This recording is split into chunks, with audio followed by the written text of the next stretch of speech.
અત્યારના સૌથી મોટા અને અગત્યના સમાચારમાં વાત કરીશું રેડ એલર્ટ ઇન ગુજરાત.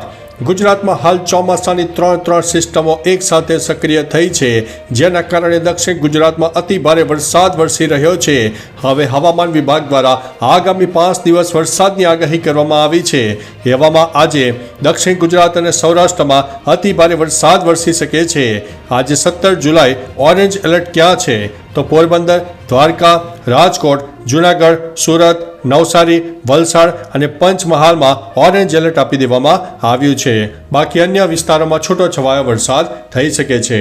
મિત્રો, અન્ય મહત્વના સમાચારની વાત કરીએ તો ગુજરાત રાજ્ય સરકાર દ્વારા ચલાવાઈ રહેલી નિરાધાર વૃદ્ધ પેન્શન યોજનામાં 60 વર્ષ કે તેથી વધુની ઉંમરના નિરાધાર વૃદ્ધો કે જેમની ઉંમર 60 થી 70 વર્ષ સુધીના છે, લાભાર્થીને 1000 અને 80 વર્ષ કે તેથી વધુની ઉંમરના લાભાર્થીને 1250ની માસિક સહાય ચૂકવવામાં આવે છે. ગુજરાત સરકારની નિરાધાર વૃદ્ધ આર્થિક સહાય યોજના રાજ્યના વયસ્ક નાગરિકોને સ્વાવલંબન સાથે સ્વાભિમાન પૂરું પાડે છે. આ યોજનાનો લાભ મેળવીને રાજ્યના અનેક નિરાધાર વૃદ્ધો સ્વમાનભેર પોતાનું જીવન જીવી રહ્યા છે. આ યોજનાથી મળતી સહાયની ચૂકવણી ડીબીટી દ્વારા લાભાર્થીના પોસ્ટ અથવા તો બેંક એકાઉન્ટમાં કરવામાં આવે છે. મિત્રો, અન્ય મહત્વના સમાચારની વાત કરીએ તો શ્રીનગરમાં સોમવારે સાંજે જમ્મુ કાશ્મીરના ડોડા જિલ્લામાં આતંકવાદીઓ સાથેની અથડામણમાં ગંભીર રીતે ઘાયલ થયેલા એક અધિકારી સહિત 4 જવાનો મંગળવારે વહેલી સવારે હોસ્પિટલમાં સારવાર દરમિયાન શહીદ થઈ ગયા છે.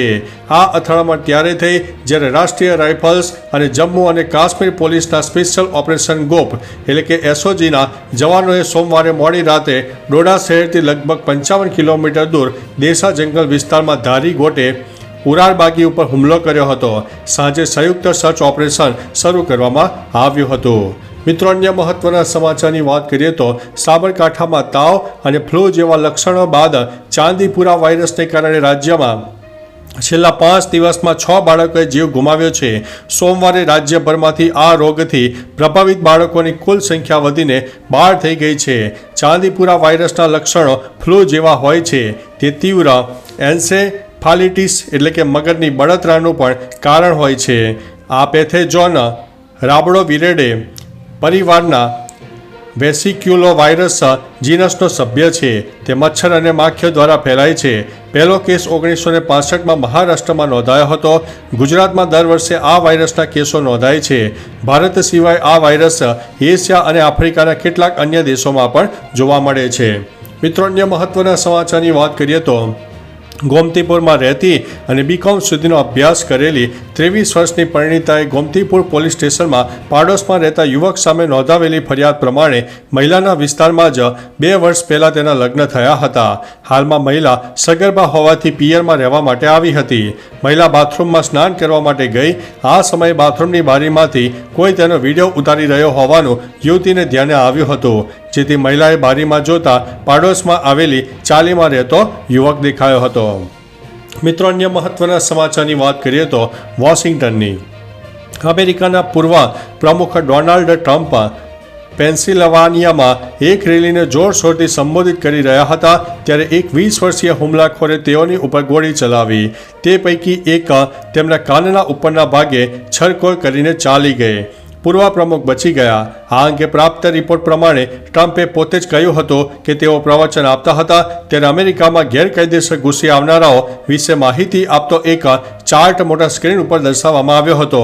પ્રવચન દરમિયાન જ તેઓએ તે ચાર્ટ જોવા માટે માથું ફેરવ્યું, તેથી ગોળી તેમના જમણા કાનના છલકા કરીને ચાલી ગઈ. તેથી કાનના ઉપરના ભાગેથી ઉડેલા લોહીને કારણે તેમને મોંનો જમણો ભાગ પણ રક્તરંજિત થયો હતો, પરંતુ તેઓ બચી ગયા છે. જો મોં ન ફેરવ્યું હોત તો ગોળી સીધી જ માથાના પાછળના ભાગે વાગતા તેઓની ખોબરી ઉડી ગઈ હોત.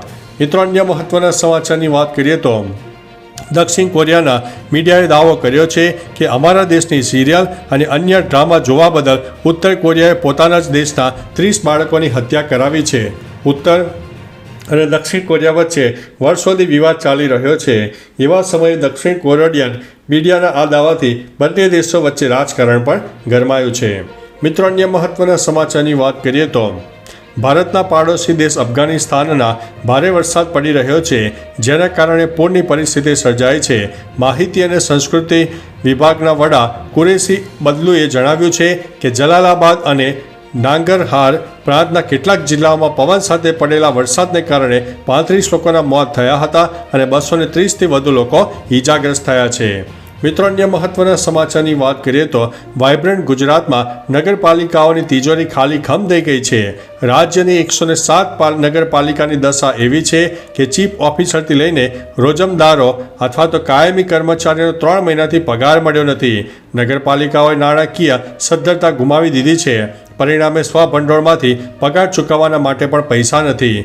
મહત્વનું છે કે ઓક્ટ્રોયની ગ્રાન્ટ અટકાઈ પડતા આ પરિસ્થિતિનું નિર્માણ થયું છે. તો ચાલો મિત્રો, ફરીથી દેશ અને દુનિયાના સુપરફાસ્ટ સમાચાર લઈને મળતા રહીશો. ત્યાં સુધી અમને રજા આપશો. નમસ્તે.